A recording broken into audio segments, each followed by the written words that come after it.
So Al Hilal has just he's flirted with the idea of bringing in Mohamed Salah openly. They slid into the DMs. Right? There's no offer official that we know about, but they go public, if you will, right? That they want Mohamed Salah, right? So they don't have Neymar anymore. They need a big name. Is there a name bigger right now, especially in the community that they serve, right? In the Muslim community, than a Mohamed Salah, bro? I mean, as far as there's as far as the impact to have an Arab player. There's no bigger name to bring over. And again, Neymar is bigger globally, but in the region, there's no bigger name than Mohamed Salah. So actually, we could probably have that argument as to who's bigger globally over Salah. Yeah. We probably not for this, but yeah.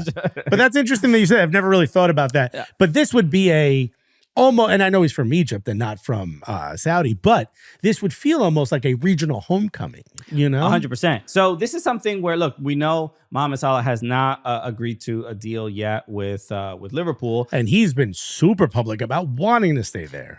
So, and we don't know whether, it's like a negotiating tactic or the reality here is the offer that would come from Al Hilal would humiliate whatever Liverpool was going to offer. Oh, you think it could rival? Well, I mean, Liverpool, right? I don't know this for a fact, but we could all assume that's what's stopping them from making an offer is that they're probably not ready to meet what the expectation is from Mohamed Salah's team, which the conversation has seemingly stuck to the number of $450,000 per week, 450,000 pounds per week.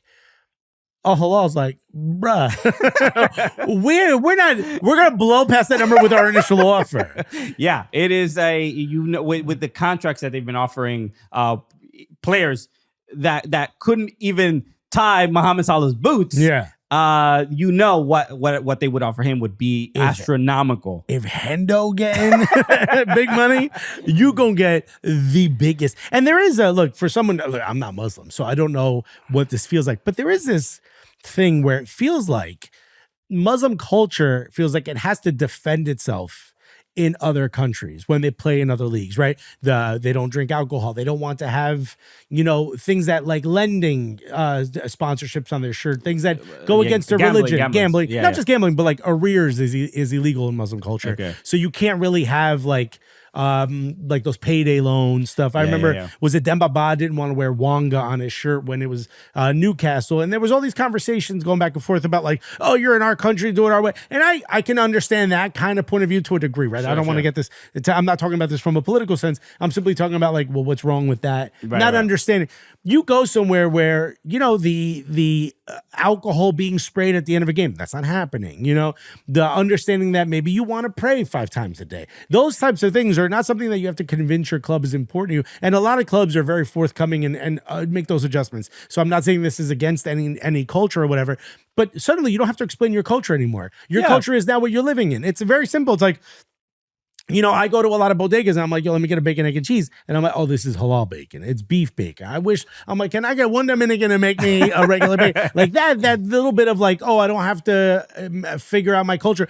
Mohamed Salah will live and play somewhere where his culture is the standard. And maybe there's something kind of beautiful about getting a chance to do that. Sadio Mane was very open about that. When he moved, he was like, oh, I don't have to explain myself anymore. And I think it is a subjective choice, and because there's nothing that also says that he could move to Saudi Arabia and enjoy it, right? Just because he could absolutely hate it. He could, just because there's Arabic people there and he could speak the language or maybe share in the same religion or anything, doesn't mean it's going to be fun or that he's going to really enjoy it. I'm just talking about like that one aspect. Yeah, maybe that'll be cool for him. Exactly. So it's I think it's something where if we're thinking about what should Mohamed Salah do? What should Liverpool do?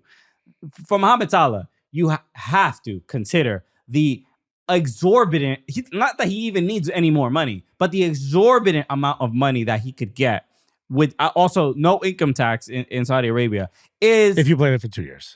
Is unbelievable. So it's something he has to consider for himself, for his family. John Duran's like, I did it. It's just at his age and what he's able to still do and accomplished. We just saw the Merseyside derby. He was involved in both goals, scored one and assisted on the other.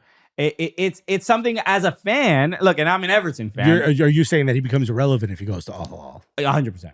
Yeah, 100%. And that is totally valid and fine if that is the choice that he wants to make. I mean, am I watching Ronaldo play? I'm like, I could care less. Even the highlights, I'm like, why are we watching? And this? It's not even about me. Like, you scored 4 goals? Oh wow, congratulations, Ronaldo. Literally do not care. Yeah. And so if that is, but a totally valid choice if that's what he wants to make. But from a business perspective, this is the thing. It's like, do I choose an unbelievable amount of money that it would be almost crazy to say no to at his age? At his age, or do I stick with this team that has given me everything and really given me an opportunity, put you on the level to be able to get that kind of money? 100%. Because he wasn't doing that at Fiorentina. And I'm sure he wants to pay some respects to that. Yeah. But when it comes to seeing what the other players in the Premier League make, like an Erling Haaland, I mean, you gotta, Jamie Carragher on the Champions League show was watching, which is so funny. He's like not watching Champions League and watching the Merseyside derby. Yeah. But he's like, as soon as Salah scores, he goes, pay him what he wants. Give him what he wants. Yeah. And there's a little bit of that. Like, yeah, Liverpool has to kind of give him something to be like, no, you don't want to go there because not only you will get less money here, but you're gonna get these perks. This has the opportunity to completely upend Liverpool's financial plans. Totally. They have a system where they're like, no, we don't do that kind of thing here. Exactly. You might have to. I don't see. I mean, what else can he do to what would you do? You move or you stay? One word answer. I don't want any added. What do? You move or you stay? I mean, 1 word answer. 30, move or stay? I'd probably move. Me too. Me too, bro. At 32, yeah, I've done what I've done. I've done what I can. You know what I can do. Okay. I'm gonna go be irrelevant with my cash machine, bro. So, shout out to everybody watching OneFootball. Thank you. We are the Cooligans. If you want to subscribe to our channel, the link is in the description right there for more stupidity like this. We got plenty more to offer. Oh, there's so much more.